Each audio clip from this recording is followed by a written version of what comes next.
Here's a quick question for Erica about our resume. What type of work should an actor include and then exclude from their resume as they build their career? It's really important to include anything that you have acted in when you're first starting out. And we don't need to know on your resume that you are, that you work at the Gap, or, there's other things, although that could potentially be appropriate for the special skills section.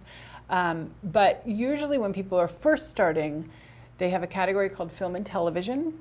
And anytime they've been on screen, whether they've been a background artist or a principal player or in a student film, that all goes under that category, film and television.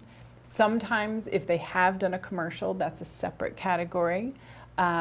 And remember, unless it's an actively playing commercial, you say commercials available upon request. When it's actually listed on your resume, that means it's active and it could be a conflict for auditioning for another commercial. So that's the difference if it's on or off. And then there's always a theater section, and hopefully you've done theater, and putting relevant plays. I would say if you are a 50-year-old female and you're starting your career, you do not need to put all of your grade school plays on it. I'd say something that's more accurate or relative. There's also a section for film, television, commercials, theater, training, and whether you've had formal training at university or whether you've gone to a certain class or seminar, all of those things, or if you are very specific in vocal training or movement or stage combat or physicality, not sports physicality, but specifically physicality for Something film. about acting. Yeah, something about acting. That all can go under training. And then lastly, there's special skills. And so sometimes when people start out, literally it's training and special skills. And then slowly maybe one film and television credit gets on there, or maybe one theater. And sometimes people don't have any commercials, but those are the main categories. Right. And I would just simply add something that I guess is intuitively obvious, but some people run the risk of doing this. Absolutely do not lie on your resume, and be careful about padding your resume. Mm-hmm. What's padding your resume? Sort of suggesting that you were playing a role that was a little bit more important. Right. Those things. Or don't say you're a guest star when you're a co-star. Absolutely. Those things will come back to bite you. They will. For sure. They will haunt you. It's business, and people talk, and you don't do it. Exactly. But don't be afraid to not have much on your resume. I know many people are so concerned that, we're just starting, I don't have anything. But you put your contact information, you put your name, you put whatever training or whatnot on there, and that's where you are. That's who you are. You're just starting. It's fine. And then the other end of the spectrum is if you've done a ton and you can't keep it to one page, don't make it 2 pages or 3 pages or 4 pages. That it should be stapled 4 corners so you don't ever have to flip it on the back of your picture, so you can flip it and look.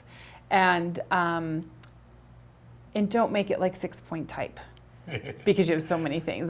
Still make it so you can really read it, and that's when you start filtering those older productions or older shows out or whatnot, or smaller roles or whatnot. And it doesn't have to be exactly chronological. I mean, it's nice to know that something a little more recent is at the top, but if it's a difference of a few months, it's not going to make that much difference. The stronger credit should actually be first.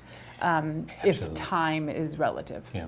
I tell my students sometimes, see it as a narrative. Tell a story with your credits. Mm-hmm. Special skills are with your credits. So if I have a number of credits that sort of telling the same story, select 1 or 2 that have a certain potency and that will say, I see, by story I mean, he does this kind of character work. He's played a doctor. There's a sense that I'm telling the story and giving that information out as I start to prune and move away from maybe earlier credits. Exactly. And 3 columns and all of that. And that's when you're printing it out. And it's interesting because a lot of the casting director services where we do look at your resumes online, actually you have to type it in and they format it according to their, so it's really clear.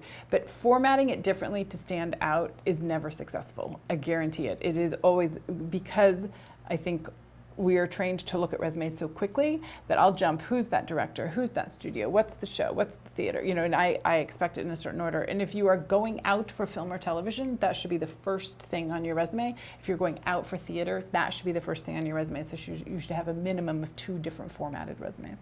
Great. Thank you. Hope that helped.